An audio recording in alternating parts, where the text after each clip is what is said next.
আসসালামু আলাইকুম গাইস, আজকে দেখাবো ঢাকা সিটি কর্পোরেশনের ভিতরে কি হচ্ছে। দেখেন, এই যদি হয় ঢাকা সিটি কর্পোরেশনের ভিতরে পানির বন্যা বয়ে যায় এভাবে, তাহলে সাধারণ মানুষ কী করবে। অবশ্যই বন্ধুরা আমার চ্যানেলটা সাবস্ক্রাইব করে আমার পাশেই থাকবেন।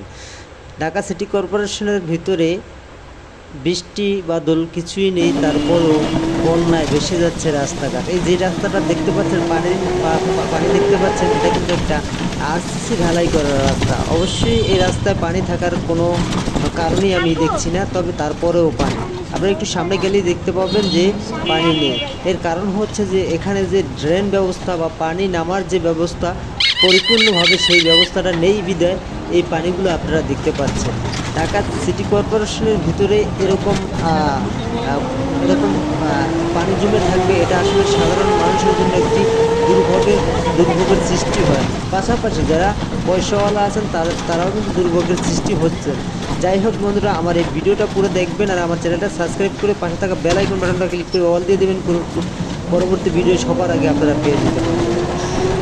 আমার কথা হচ্ছে যে ঢাকা সিটি কর্পোরেশনের ভিতরে অনেক কর্মীরা আছেন যারা এই কাজগুলো করেন বা এইগুলো দেখশন করেন। তাদের অবশ্যই দেখা উচিত যে অসময়ে পানি জমে থাকা রাস্তার ভিতরে এটা এর চেয়ে বিরক্তকর জিনিস আর কিছু হতে পারে না। তো যাই হোক বন্ধুগণ, এই দিক বিবেচনা করবো। অবশ্যই আমার ভিডিওটা ঊর্ধ্বতন কর্মকর্তাদের কাজ পর্যন্ত পৌঁছায়, সেইভাবে আমার ভিডিওটা আপনারা সাপোর্ট করে যাবেন আর আমার সাথেই থাকবেন পরবর্তী নিত্য নতুন ভিডিও পেতে। সবাই ভালো থাকবেন। আসসালামু আলাইকুম।